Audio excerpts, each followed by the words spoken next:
Eccoci qua. Ciao Alexei. Ciao Michele, Allora, puntatina mi notturna vedi, mi senti? improvvisa, come ai bei tempi fra Alexei e me. Mamma mia che vento, cosa succede? C'è un cambio, mi sfascia la casa. Insomma, vi spiego perché Esatto. siamo qua, perché oggi è uscito, magari Alexei ce l'ha, lo può mostrare. Non so se riesco a condividere lo schermo, però di base è nato tutto, come molte discussioni, da Twitter.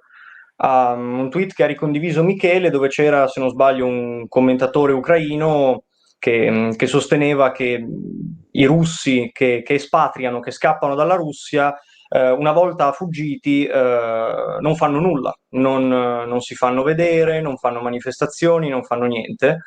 Io mi sono permesso gentilmente di mostrare, anche argomentando, adesso possibilmente linkerò anche il thread con tutti i link che ho raccolto delle varie manifestazioni, eccetera, che non è proprio così, che persone che manifestano ci sono.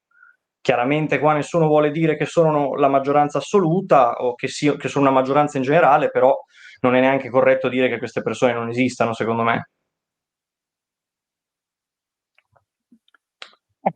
Allora, ci siamo detti, boh, sì, forse ci sono, ma dove sono? Perché c'è un fatto obiettivo che non se ne vedono molti. Mentre si Vero? vede una certa attività, questo è anche più comprensibile, no? Ovviamente alle comunità ucraine di espatriati. Ora, lasciamo stare quello che accade in Russia, perché lì da un lato non lo sappiamo, perché l'informazione è platealmente controllata, quindi le informazioni che abbiamo sono filtrate. Dal poco che sappiamo, grandi proteste non ce n'è. C'era stata qualcuna all'inizio, ma insomma adesso. Ma d'altra parte non c'erano grandi proteste neanche nell'Italia fascista a No. un certo punto, appena il regime ha consolidato il suo controllo, e appunto il tempo per consolidare il controllo l'ha avuto in abbondanza anche prima della guerra, in Italia nessuno protestava più, chi alzava la bocca finiva al confino, finiva da qualche parte. Il mio nonno, che ha avuto l'ardire di sputare in testa a uno dei gerarchi locali, non solo le ha prese, ma a un certo punto è anche finito deportato a lavorare per la cosiddetta TOD. È vero che facciamo finta di pagarti, però tu non potevi far finta di Certo. lavorare e ci andavi per forza. Quindi niente di strano che in Russia non Tut- arrivi tuttavia, proteste. tuttavia un punto importante secondo me è dare un minimo di cenni storici, perché in realtà la Russia ha una grande storia di emigrazione politicamente motivata. Questa Sì, cosa accade ma da non di quando la grandi Russia masse. esiste. Arriviamo un attimo, non di grandi masse, va detto. No, no, no, non di masse, però nella storia russa spesso e volentieri ci sono stati dei periodi in cui delle persone scappavano. Chiaramente non stiamo parlando di esodi, però parliamo di persone proprio, voglio sottolineare, politicamente motivate. Parliamo già, se non sbaglio, nell'epoca dell'impero russo, ci sono state diverse ondate di fuga, poi durante l'Unione Sovietica lo sappiamo. E in realtà anche nella storia della Russia moderna abbiamo avuto, di nuovo, non stiamo parlando di esodi, ma ci sono state ondate di emigrazione nel 2012, quando Putin è tornato dopo aver fatto il giochino con Medvedev, quando fu chiaro che Putin sarebbe tornato e sarebbe rimasto, nel 2014, quando fu invasa la Crimea, e soprattutto adesso nel 2022. Di nuovo, non sono numeri colossali, però è un pattern che continuiamo a vedere e appunto spesso e volentieri queste persone si muovono per ragioni ideologiche, anche economiche, per l'amor di Dio, nessuno lo sta negando, però la componente ideologica politica secondo me è forte. Tralasciando tutti i giornalisti, eccetera, molte persone che sono scappate sono proprio persone che sapevano che non avrebbero potuto più esprimersi, vivere in maniera normale, avrebbero dovuto sottostare a determinate regole, per questo sono scappati, ecco. Va anche detto che quelli che sostengono che gli expats russi all'estero non facciano nulla, di nuovo, non è proprio vero. Ci sono dei gruppi di proteste, ci sono delle sacche di persone che scendono in piazza. È successo ad Istanbul, è successo in Georgia, che sono state due città che hanno, diciamo, accolto a braccia aperte gli esuli russi. È successo anche in Europa. Di nuovo, purtroppo non si può dire che che questi fenomeni abbiano carattere di massa, però tuttavia dei piccoli gruppi, diciamo una piccola minoranza di persone che sono pronte a parlare pubblicamente c'è. Allora, però, sei partito in quarta. Andiamoci un attimo piano, perché qui il problema nell'analisi di un fenomeno, stavo dicendo, appunto, le comunità di espatriati ucraini comprensibilmente scendono in piazza regolarmente, protestano, manifestazioni, eccetera. Ne ho viste in tutti i paesi in cui sono stato in questi mesi, ne ho viste. Fra gli espatriati russi, e questa volta sono tanti, nel senso che hai menzionato gli espatriati dall'800 in poi erano essenzialmente minoranze che fuggivano da questo o quell'altro episodio di repressione zarista, da Nicola, anzi anche da Pietro, da Alessandro e poi così via.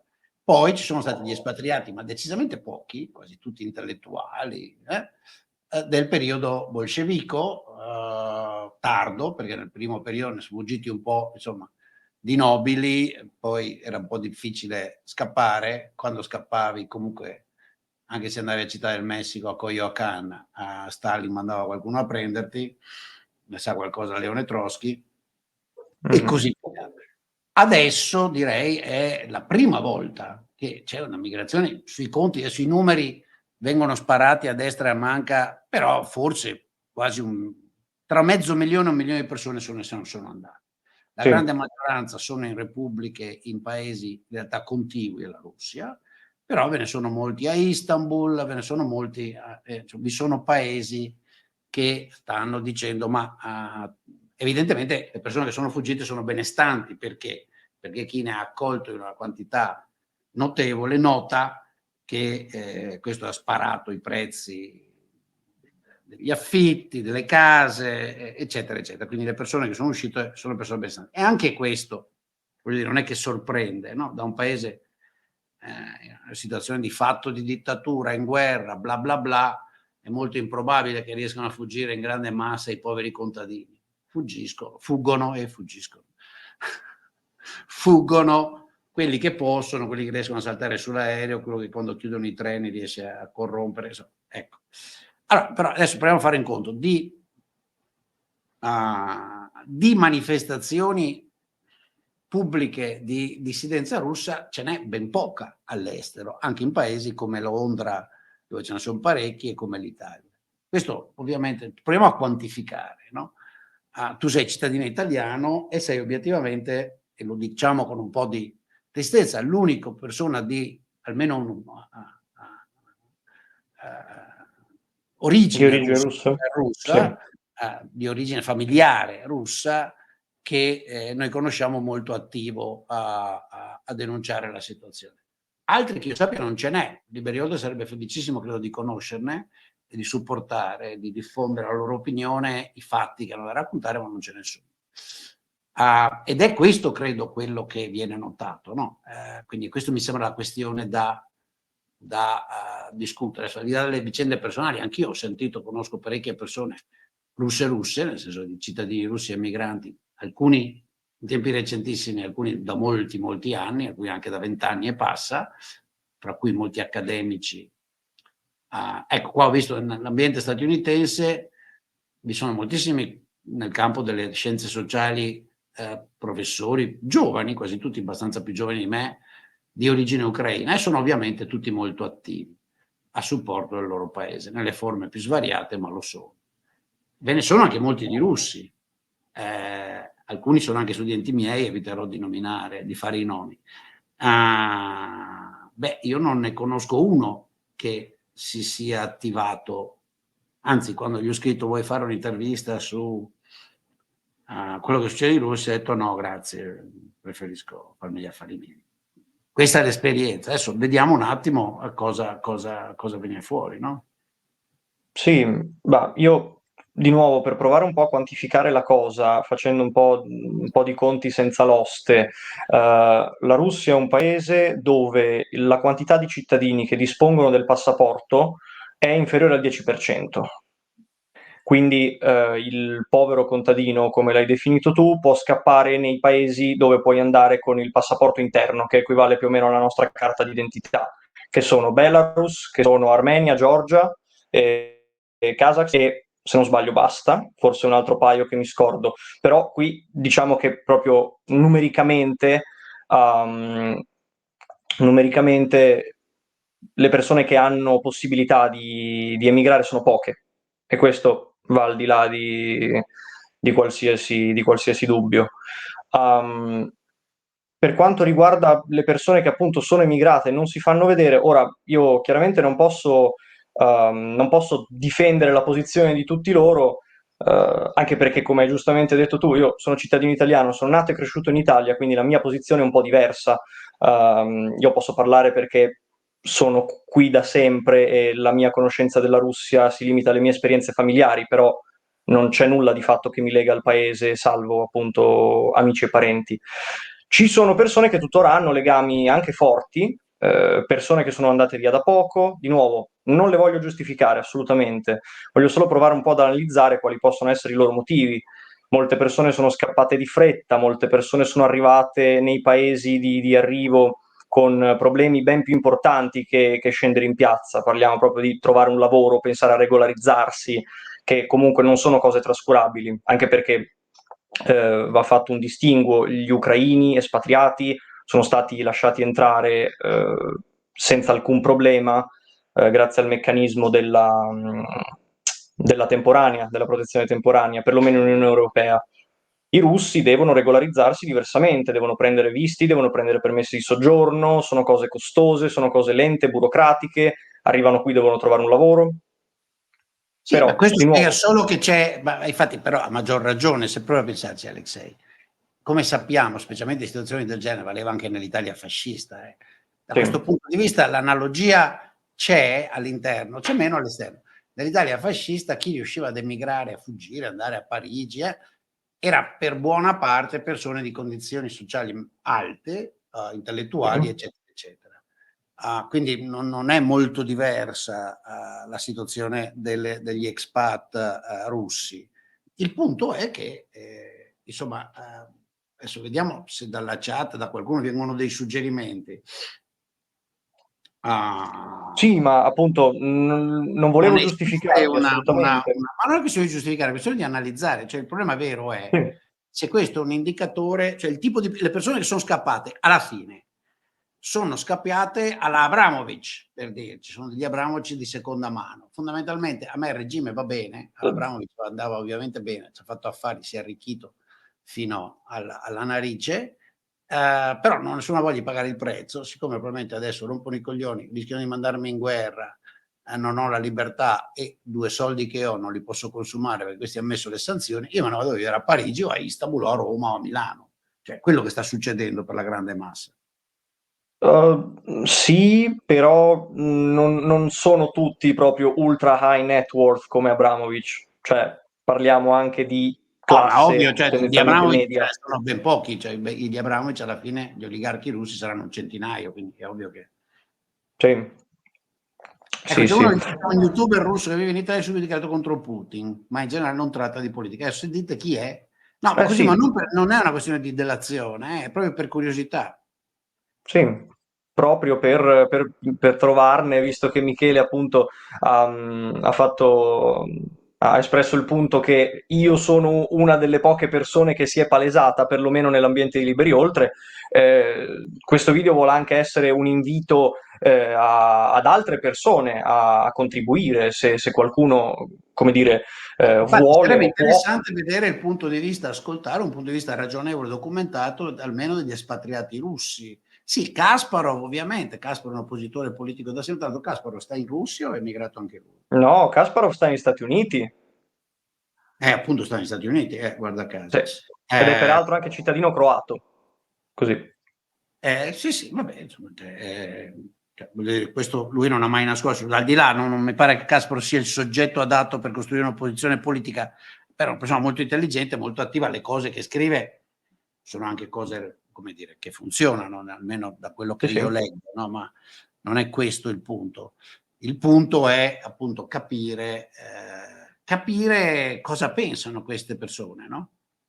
Sì, ma altre due cose interessanti che volevo dire. La prima, almeno da quello che ho notato nella mia esperienza personale, che comunque è limitata, molti di quelli che scappano intanto vengono dalle grandi città, e questo statisticamente ha senso perché rientrano in quel 10% di persone benestanti che quindi hanno un passaporto per poter uscire dal paese. Quindi tendenzialmente parliamo di persone che escono dalle città, che sono tendenzialmente istruite, perché come Michele, come tu mi dicesti tempo fa, uno che fa il muratore prende 300 euro al mese, ha voglia a emigrare. Quindi appunto spesso e volentieri sono anche giovani. Ora non abbiamo dei numeri, purtroppo, non posso dire con certezza che è così, ma io ho visto diversi giovani emigrare, ho visto diverse persone, diversi studenti di STEM o comunque persone con un'educazione di un certo tipo. E dall'altro lato, invece, volevo sottolineare come quelli che vediamo in Europa, quelli che in Germania sono stati nominati Putin-Versteher, ovvero quelli che giustificano Putin, ovvero i vari che vanno alle manifestazioni con le bandiere russe, le bandiere della Z, eccetera, eccetera. È in realtà gente che vive in Europa da anni, non sono espatriati che sono andati via recentemente. Ci sono molte persone che hanno 50-60 anni che magari in Germania vivono per la maggior parte della loro vita. Ora prendo il caso della Germania, però è vero anche in altri paesi. Quindi, di nuovo, non per forza chi scappa dalla guerra, chi è scappato dalla guerra nell'arco del 2022, inizio 2023, supporti Putin. Talvolta chi supporta Putin sono anche persone che sono in Europa da ben prima, che a mio avviso quelle persone rappresentano un problema ancora maggiore, perché vuol dire che è una mancanza nostra di europei, se vogliamo, che non siamo riusciti ad educare queste persone, non siamo riusciti a lavorare con queste persone affinché, come dire, si integrino, capiscano i meccanismi della democrazia, della libertà di pensiero, eccetera, eccetera. Um, quindi sì, no, questi sono gli altri due punti che volevo fare. Certo, come dice Michele, sarebbe interessante sentire più voci, anche perché la comunità ucraina ha avuto una grandissima fortuna, quella di, uno, essere compatta, cosa che la comunità russa è molto di meno. Poi è anche numericamente maggiore, adesso conosco i numeri dell'Italia, in Italia gli ucraini sono 250.000 circa, lo erano prima del 2022, mentre i russi sono poco più di 60.000. E poi di base la maggior parte dei popoli ex sovietici sono ben più compatti dei russi. Vediamo comunità bielorusse molto, come dire, molto attive, vediamo comunità ucraine, però appunto queste comunità hanno anche la fortuna di avere degli A tuo spazi. avviso, che conosci un po', si parlano. Prego? Si parlano. Le varie comunità, intendi? Sì, per esempio quella ucraina o bielorussa con quella russa, not at all. Allora, quella bielorussa e quella ucraina, sì, senza dubbio. Quella russa, allora, di base non c'è una comunità russa per sé, nel senso che i russi spesso e volentieri sono sparsi e tendono a diffidare degli altri russi quando sono all'estero. Questo è un po' un luogo comune, quindi lascia il tempo che Quelli che ho trova. conosciuto io tendevano, sarà che si fidavano, ma Mm. tendevano sia in Italia che insomma, a stare No, piuttosto ma assieme e a fare, no? Sì?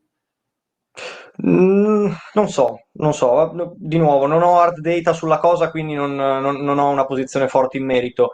Quello che posso dire è che chiaramente dal 2022, ma anche da prima, dal 2022 particolarmente, la posizione della comunità ucraina tendenzialmente è tolleranza zero, il che è perfettamente Sì, comprensibile. beh, comprensibile, però voglio dire, tolleranza zero, ma con chi è disposto a ragionare, no? Boh, non lo so, non lo so. Cioè, Beh, allora, storicamente ci sono stati momenti di, come dire, di collaborazione. Durante Euromaidan, per esempio, ehm, ci sono stati molti politici d'opposizione russi che sono andati a tenere discorsi a Kiev.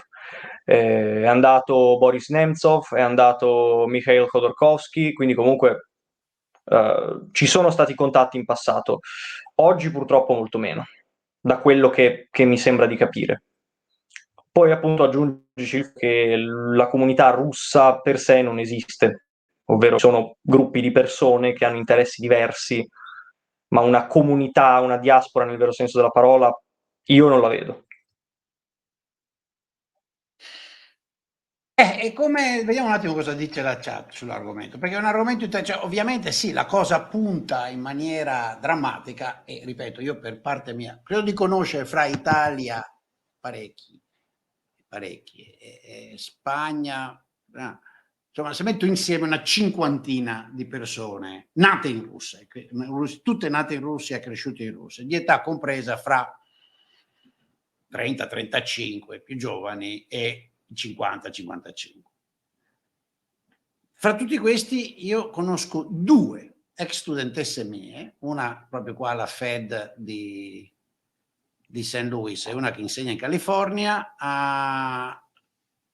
che sono esplicitamente nelle conversazioni private offese dalla situazione. Una meno, devo dire, perché viene da una famiglia molto upper class moscovita, l'altra di più perché veniva dalla provincia, molto esplicita. Nessuna delle due è attiva in alcuna manifestazione, niente, però quelle volte che le ho sentite, una che è qua mi ha invitato anche a cena, mi invita a cena spesso, e quindi la vedo con frequenza.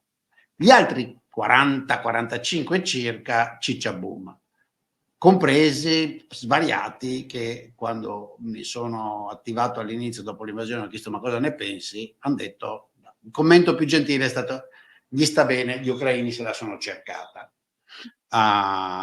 letteralmente. Alcuni commenti erano decisamente più pesanti. Ora, questo ovviamente è un campione del tutto bias, anche se è un campione bias dall'altro lato, cioè queste sono persone quasi tutte di istruzione medio-alta, di condizione sociale buona e una buona metà almeno dell'ambiente accademico professionale mio. Non tutti economisti, ma insomma. Ecco, quindi si tratta di capire come queste persone vivono. Può darsi sia la tranquilla indifferenza, cioè il popolo italiano, non credo che il popolo italiano fosse orgiasticamente fascista nel 1938. Non credo tutti sbavassero, anche se parecchi si eccitavano, no? All'idea del spezzare le reni a quelli che poi gliele spezzarono, non cele, no, a me non spezzavano proprio niente, gliele.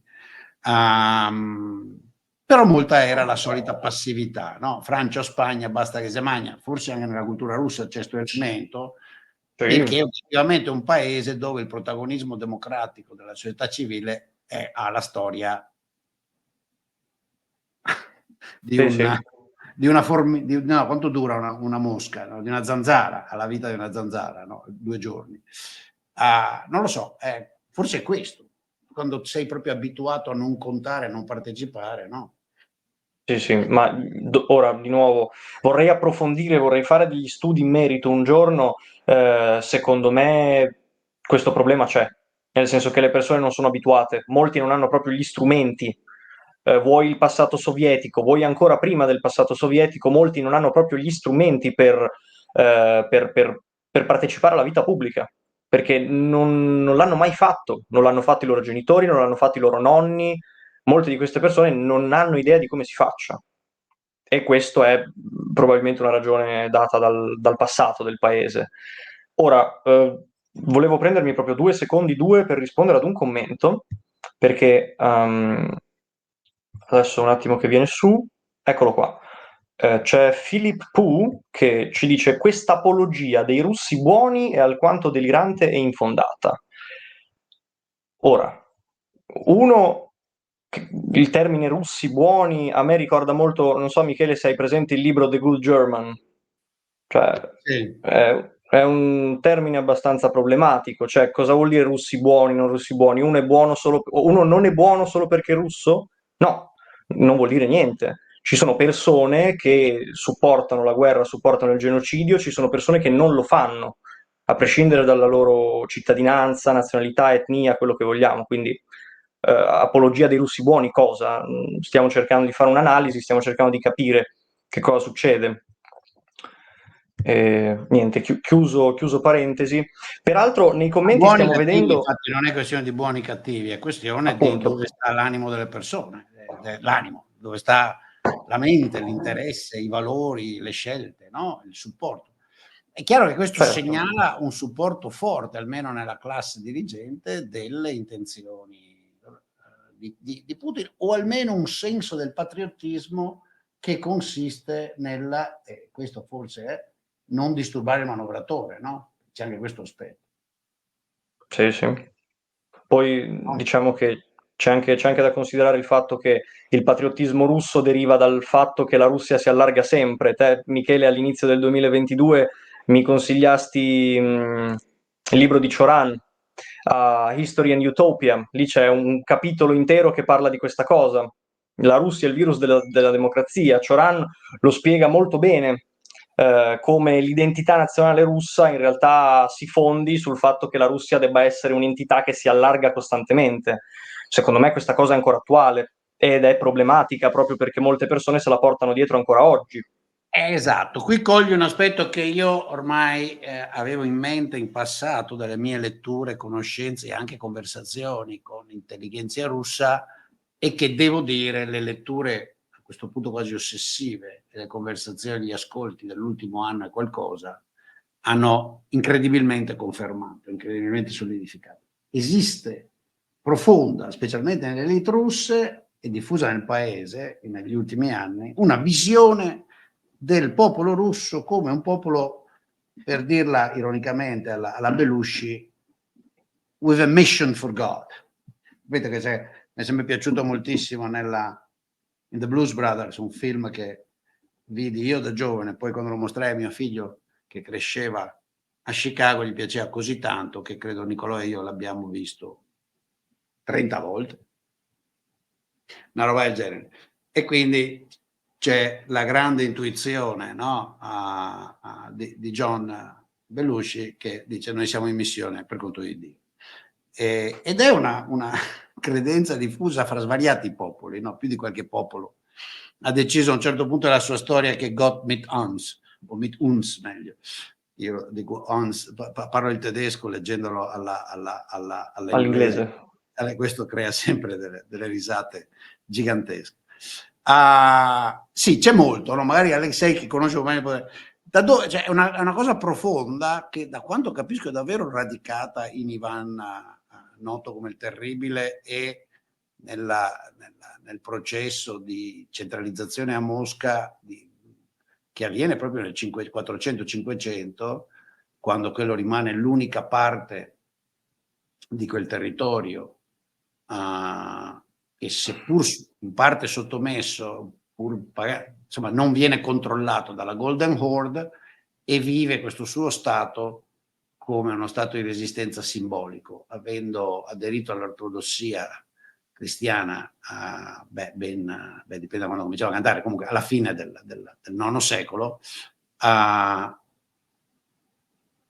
un dubbio, alla fine del IX, alla fine del X, 988 o 800? 988. 898, 800. Vladimir, Ci quello lì sono. che si converte, che hanno, adesso vado a controllare, perché Sì, sta roba degli 8 mi fa convertire. Comunque, uno dei due, sì, uno sì. dei due. Insomma, sono 6 secoli. Ecco, c'è molto questa cosa qua, perché a me sembra molto convinta, cioè che loro devono espandersi, che Sì. è inglobante. Ma ti dirò di più. Questa qui è una frase che tiro fuori, una citazione che tiro fuori ogni volta che posso perché secondo me è estremamente simbolica di questa cosa. Ci fu uno scambio tra Margaret Thatcher e Boris Nemtsov quando la Thatcher venne in visita a Nizhny Novgorod, quando Nemtsov era, come dire, capo della regione. 980. Ecco. Sì, era E, Vladimir, a Vladimir quello me lo ricordavo, il cosiddetto anche quello il grande, è pieno di grandi, sì, ma sì, sì. comunque Kiev Rus, la scelta è nella. Prego. Sì, sì, sì. Ah, ci fu questo scambio tra Boris Nemtsov e Margaret Thatcher, lo raccontò più volte Nemtsov, che quando la Thatcher venne in visita, Nemtsov le chiese cosa ci fa lei qui? Perché ha accettato di venire in una città della periferia russa? E la Thatcher gli ha risposto perché a me interessa tantissimo la Russia, abbiamo molto in comune. Noi, Gran Bretagna, cioè, o meglio, sia la Gran Bretagna che la Russia sono due imperi decadenti. La differenza è che la Gran Bretagna ha capito di esserlo e la Russia ancora no. Questa cosa, secondo me, è l'esempio perfetto, perché come dire, i sintomi ci sono tutti. Desiderio di espansionismo ancora non saziato, primo. Persone, una buona maggioranza di persone in realtà che ancora oggi giustifica in tutti i modi queste mire espansionistiche, è pronta a vivere peggio, è pronta a far vivere peggio i propri figli pur di giustificare le mire espansionistiche e fare il paese grande. E poi terzo, e questo è cruciale per quello di cui stiamo parlando adesso, il fatto che non è tollerato alcun pensiero alternativo, ovvero quelli che rifiutano la narrativa imperialista sono emarginati. Dentro la Russia ovviamente sono emarginati, sono arrestati, eccetera, però si arriva al punto in cui queste persone anche all'estero fanno fatica ad esprimersi, perché sia i loro concittadini spesso e volentieri diffidano, sia agli stessi occidentali risulta difficile capire l'esistenza di una persona di nazionalità russa che non supporti questi sentimenti nazionalisti. Per questo dico, queste persone ci sono poche, senza dubbio sono poche, però ci sono e credo che per dare un po' di speranza ad una possibilità futura che la Russia si reintegri nel mondo civile, questa minoranza di persone che si espone vada quantomeno ascoltata. Non dico supportata, però diciamo non ignorata e sicuramente non denigrata o comunque vista con diffidenza, ecco. Questo è il mio punto principale. Sì, sì, no, no, no, non è quello. Infatti il problema vero è, ripeto, da un lato proprio culturale, di riuscire a, in un certo senso, gli espatriati sono un campione, no? Un campione nel senso statistico, dalla popolazione, non sono un campione particolare, perché sappiamo tutto quello che abbiamo detto prima, insomma, che spiega perché sia un campione particolare, non un campione strettamente calibrato e corretto. Ed è un indicatore, è ovvio che se anche in quella parte della popolazione, anche quando possono parlare liberamente, anche se vuoi essere cinico, quando avrebbero un incentivo in termini di captatio benevolenzi, no? Di manifestare almeno un dissidio col proprio paese o col governo del proprio paese. Questo non viene fatto se non da una piccola minoranza.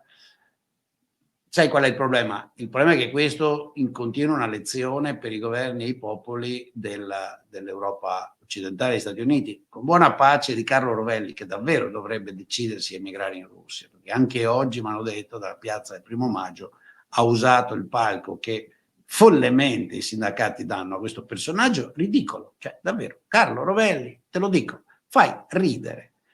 Lasciamo stare il dibattito se sia un grande o un piccolo fisico, un fisico qualunque, o che ce ne siano 100 come lui. Per carità, fa il suo lavoro e lo fa degnamente da fisico a una certa età. Per quanto riguarda il resto, c'è poco da fare. La storia politica di questo personaggio è imbarazzante.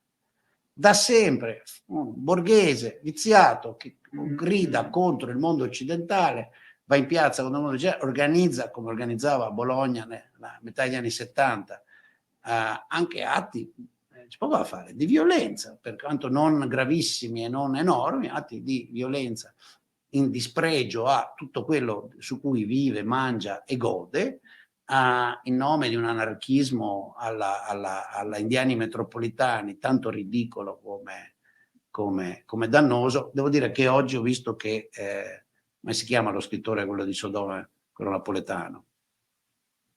Quello che è diventato Saviano?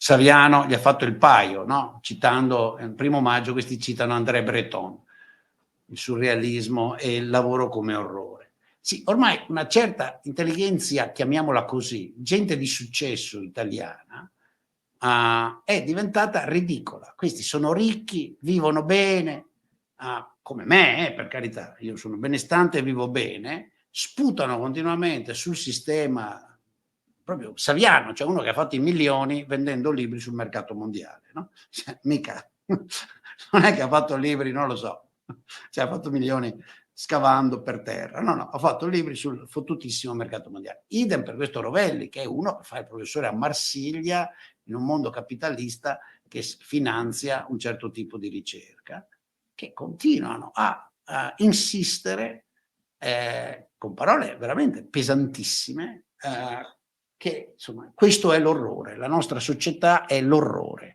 letteralmente le parole sono l'orrore, questi vogliono distruggerci. Non so, nel caso di Ravelli ci sarà, credo, una fobia particolare verso la bomba atomica. Questo si è convinto che i russi useranno la bomba atomica. Sì, è l'unica spiegazione, dai toni apocalittici che usa continuamente. Francamente, siccome non stanno né in cielo né in terra e dicono semplicemente arrendiamoci a Putin, punto, perché non dice niente altro, qualsiasi cosa è punto, poi lo spaccia da pacifismo, ma è il pacifismo appunto della pace eterna. Ecco, di fronte a personaggi del genere e a propaganda del genere, tu capisci che diventa importante chiedersi ma cosa pensa l'elite russa, le classi dirigenti russe? Perché? Perché questa cosa va avanti e dobbiamo chiederci come comportarci. Beh, Cioè, sì. voglio dire, alla fine il comportamento russo, tra l'altro, eccessivo, a mio avviso, no? Niente giustifica gli stupri di massa a Berlino, le razzie di Berlino compiute dai russi e dai soldati russi. Però la grande violenza, a un certo punto, usata nei bombardamenti in particolare, da parte degli alleati tutti, i russi non avevano aerei per bombardare, erano molti pochi, i pochi aerei che avevano erano tutti forniti agli americani. Perfino la bomba atomica in Giappone si leggono e vanno letti, a mio avviso. Si può decidere di non giustificarli, si può decidere che si sarebbe dovuto fare la guerra contro Hitler senza Dresden, ma allora questo richiede condannare le tattiche militari staliniste dall'inizio alla fine, e che si sarebbe dovuto sconfiggere il Giappone combattendoci altri mesi, perdendo altre migliaia di soldati americani, senza bombardare Hiroshima e Nagasaki. Si può sostenere, io credo sia un argomento legittimo, dopodiché si riduce ai morti nostri, i morti loro. Ma il punto è che la scelta occidentale, in particolare, di essere pesanti nella parte finale della guerra, no? Da quando si è capito che si poteva fare, cioè dalla seconda metà del 42, estremamente pesanti con la Germania e il Giappone, e guarda caso non tanto con l'Italia, perché il tradimento fascista a Mussolini è reale, alla fine convinse gli alleati che gli italiani non serviva a legnarli. Errore, a mio avviso serviva a legnarli anche loro. Il punto è che legnarono pesantemente quei due paesi per insegnare una lezione alla popolazione. C'è poco da fare.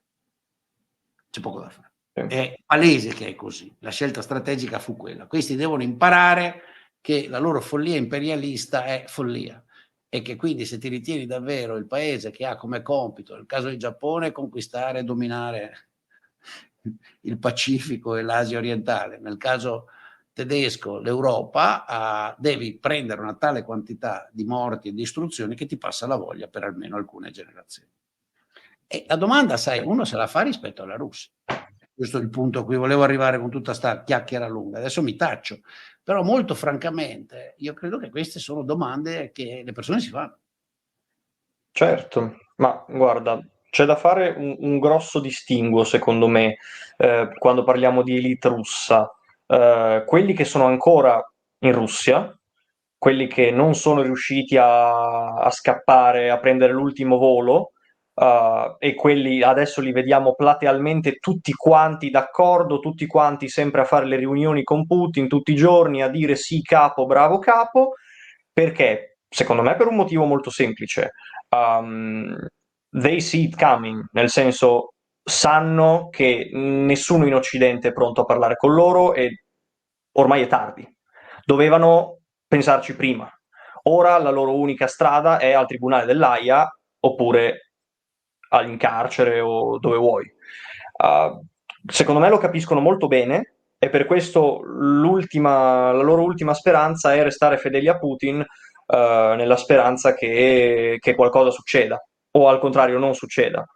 Diverso è il discorso per le elite che sono riuscite a scappare. Ci sono persone che da molto tempo criticano Putin, alcuni si spingono anche oltre criticando la Russia imperialista in generale. Adesso ho fatto una bellissima chiacchierata con Monique Camarra e con Madi Kapparov, che è un giornalista investigativo di origini kazake che studia a Londra, proprio sull'opposizione russa.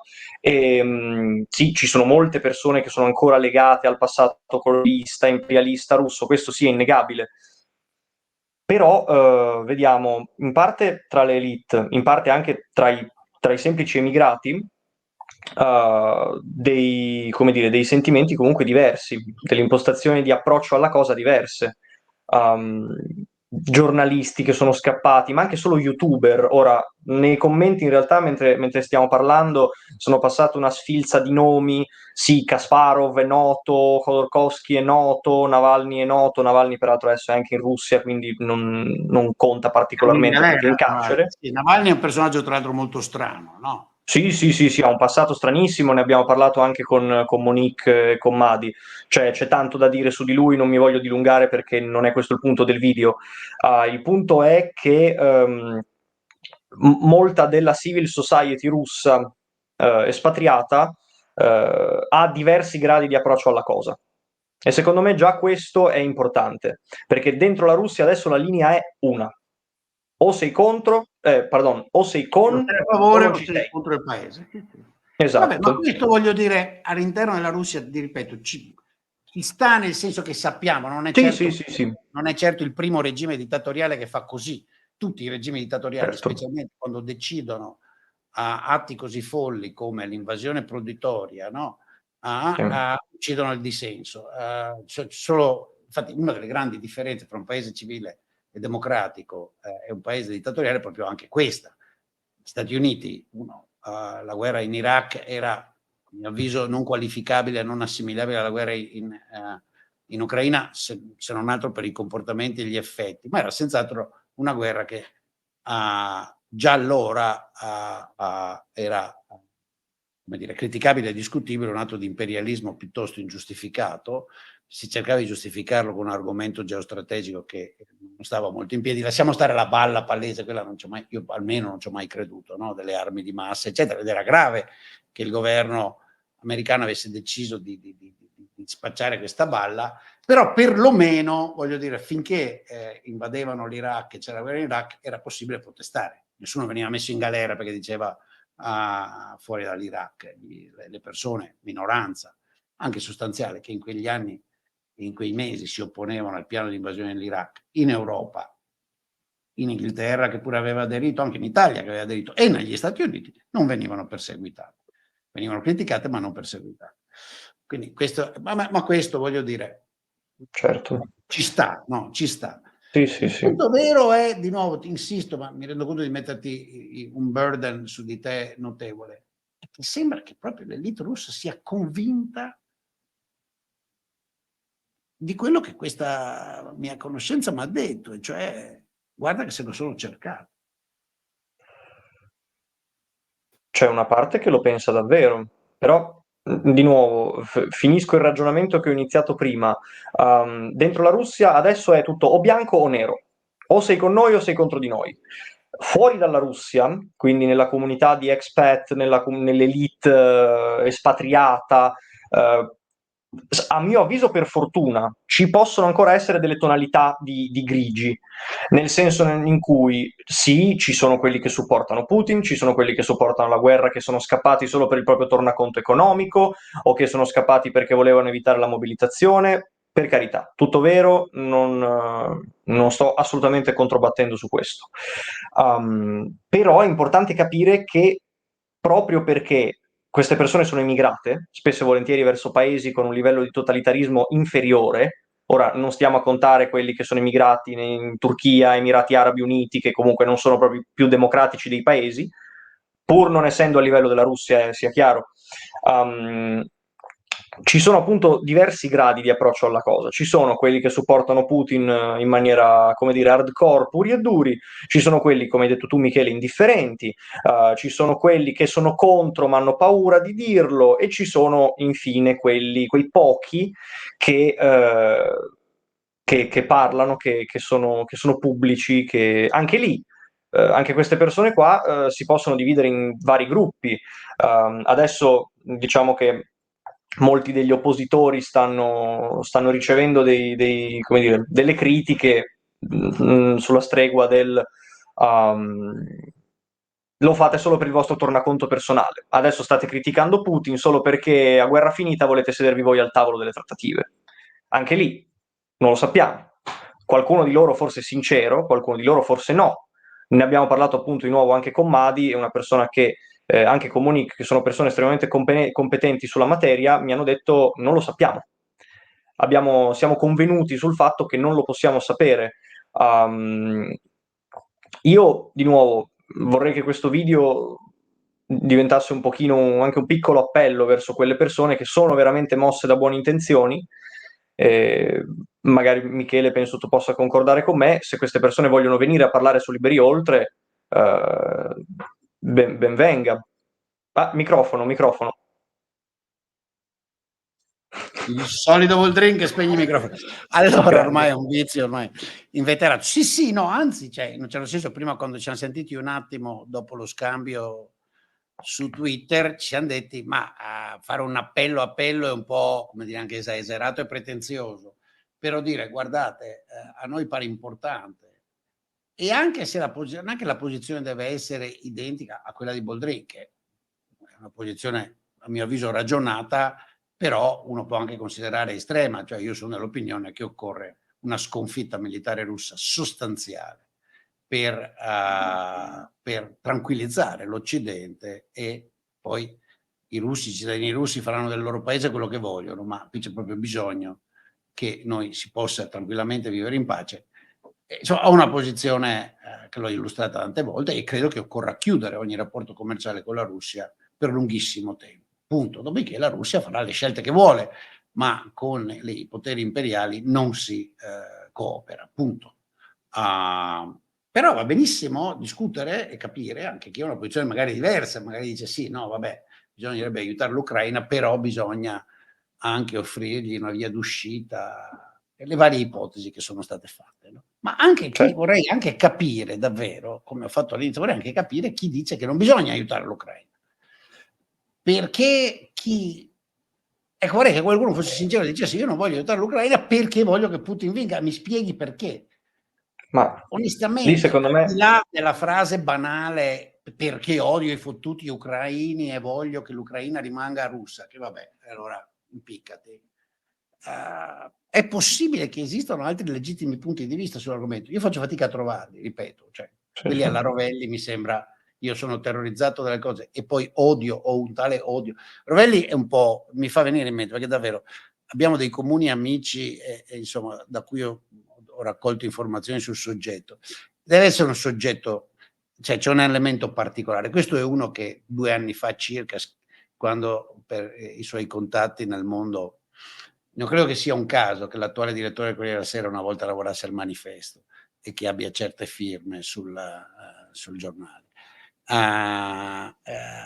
Cioè uno che si trasformò all'improvviso in economista, scrivendo una cosa fondamentalmente a metà fra il ridicolo e l'imbarazzante per una persona con un IQ decente e un PhD, sostenne che il cittadino americano medio è molto più povero del cittadino italiano medio. Ah, con un argomento in cui si inventava che lui sapeva l'economia, la statistica, non sapeva neanche le definizioni delle variabili che riportava, 4 numeri messi in croce. Che deve essere una persona che ha un tasso di odio, non lo so, forse voleva lavorare a Princeton, non l'hanno preso, a Caltech o viceversa, che cazzo ne so. Qualcosa deve essere successo che gli crea questo odio. Ma d'altra parte questo è uno che se ne è uscito dicendo che alla fine la guerra del 43-45, la liberazione d'Italia non è stata una liberazione perché noi eravamo in guerra un'altra parte. Cioè, frasi, né frasi, con la Russia né con la NATO, sì, non si capisce cosa volesse dire, cioè, quindi sì, ecco, né lasciamo con lo stare, Stato né con le BR. sì, sì, né con la RSI né con Esatto. la Brigata Garibaldi. Vabbè, sarà che è di Verona, non lo so, guardate. Cioè, Sì, ma infatti volevo tutto è dire che possibile. se dobbiamo cercare la posizione di quelli che vogliono che l'Ucraina perda, no armi, eccetera, non dobbiamo andare nella diaspora russa, cioè ne abbiamo abbastanza in Italia. Invece, Per quanto riguarda sempre il dire a chi ci sta ascoltando, magari che ha origini russe, eccetera, come Michele ha giustamente detto, sono accettate posizioni differenti, cioè anche solo tra me e Michele non concordiamo su tutto. Michele ha una linea più dura su certe cose, io meno. Io ho espresso più volte pubblicamente i miei dubbi sul visa ban, per esempio, quelle politiche che hanno implementato i paesi baltici e la Polonia, perché banalmente se tutto il resto di Schengen non li applica, se li applicate voi quattro, cosa avete concluso? Però di nuovo, questo è un dibattito per un'altra volta. Questo per dire cosa? Per dire che sono accettati punti di vista diversi, a patto che ci siano e a patto che vengano esposti educatamente, in maniera argomentata, insomma, quei soliti metodi di liberi oltre, ehm, che sono gli stessi che caratterizzano un dibattito serio, a prescindere di dove accada. Quindi Beh, sì. sì, rinnovo anch'io l'appello, sarebbe interessante proprio, insomma, capirlo, no? Sì. Capirlo perché Robby chiede perché ho fatto la battuta sui veronesi, ma guarda, la borghesia, la buona borghesia veronese, tutta quella zona è una strana zona, è una borghesia estremamente reazionaria ed estremamente puzza sotto il naso. Che tende a produrre punti di vista sul mondo estremi. Estremi da un lato e dall'altro, anche se in grande maggioranza dal lato direi reazionario nel senso classico della parola, cioè di destra. A mio avviso Rovelli è un reazionario, capiamoci, cioè queste persone, anche Saviano, sono dei reazionari, sono persone che hanno fondamentalmente nostalgia di un tempo in cui nel bene o nel male c'erano gli aristocratici, i signori, i baroni e i loro intellettuali e loro facevano parte di quel circolo. Tutto il resto non rompevano i coglioni. Non si mischiavano, non venivano a cacare il cazzo. C'è gente che dice che il lavoro salariato oggi è l'orrore, evidentemente non ha idea di cos'era il lavoro agricolo o anche salariato 50 anni fa, che l'ho provato sulla mia pelle, o 100 anni fa, capite? È gente che evidentemente ha una percezione del mondo, del lavoro che è talmente aristocratico, parassitica, che non è il caso neanche di discuterne. No?